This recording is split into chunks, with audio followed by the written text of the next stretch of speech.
Hey, what is up, guys? It's MTHD here, coming to you live in HD. And today we're going to be reviewing the 2013 BMW 5 Series in the X-Drive model. And I wanted to check out 3 years later if this is still a great car to buy. So with that being said, guys, let's get right into it.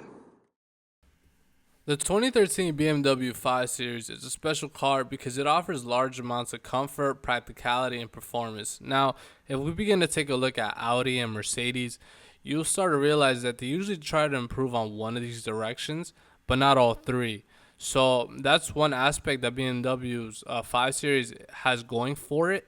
Now, when we begin to take a look at the exterior of the car, I saw a lot of similarities between this and I believe their flagship, the 7 Series. And after some investigation, I actually realized that they did have, if not the same, very similar body structure and the same chassis, if I'm not mistaken. Now, one special thing about all the 5 Series now is that they all come with driving dynamics control, and inside this feature is you could create your own profile. So, for example, let's say I drive the car on a daily, I can create my own profile, and it's gonna remember how I like to drive it. Now, another thing is if I have other people driving the car, they could also create their own profile, and therefore the car will remember that, and it'll drive the way they want it. So that's a feature that I really loved. And so when it came to driving the car, one thing that I really got the sense was that I knew I was driving a family car, but at the same time I knew if I wanted an adrenaline rush, I could easily get it because I could throw this car into sport mode and the accelerator would really just kick and I would enjoy the ride. So in the past, I looked up the older models for the 5 Series, and one complaint that I saw often occurring, and not only in the 5 Series but in general, was the button placement and more specifically the knob. So what BMW ended up doing for this year was they went out and they modified the placements via the feedback they received. And so when you take a look at this year's 2013's model, you can see that the placement of the knobs and the buttons have changed and they're perhaps more centrally located. So now when we take a look at the climate control, one aspect that I didn't really enjoy was that I could have mine on and the person in the passenger side, they could have theirs off or on, and it wouldn't affect either or. And then though, I really love the finish of the materials, and they do come out very luxurious in my opinion, and definitely worth what you pay for. So then getting into another feature that I really did love about the car was the parking assist, which comes with grids and sensors, which are fantastic in my opinion, and way better than secondhand if you ask me, because it actually shows you precise locations of where everything is.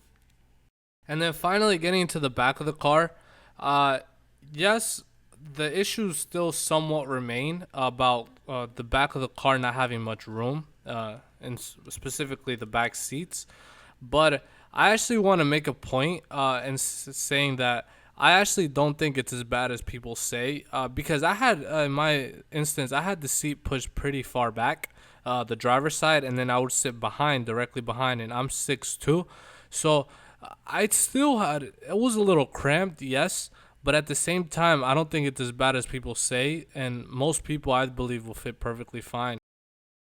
So now for the comparison portion of the video, all cars that I'm going to be comparing are from 2013 and all have approximately 50,000 miles on them, and the cars that I'm going to be comparing are going to be the 2013 BMW 5 Series, the Audi A4, and the Mercedes C300.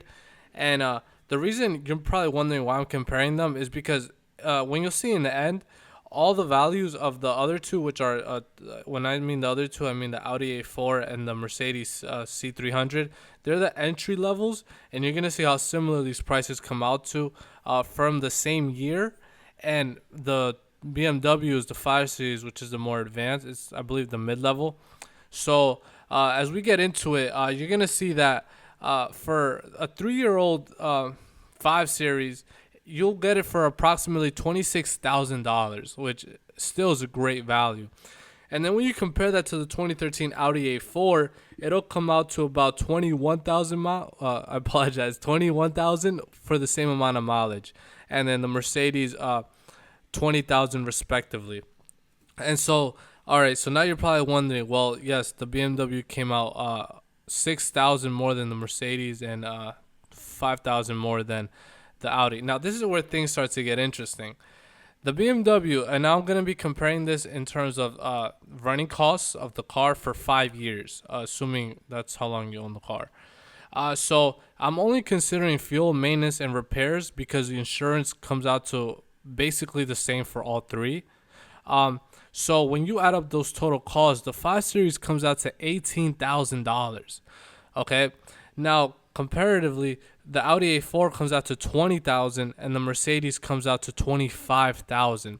So now if we take a total of what you're gonna be paying, the total cost of the car in the end, it's gonna be the BMW comes out to 44,000, the Audi comes out to 41,000, and the Mercedes 45,000. Now, just let that sink in, guys. This is a mid-level BMW compared to the entry-level Audi and Mercedes of the same year. And I mean, I think that's pretty much all I need to say.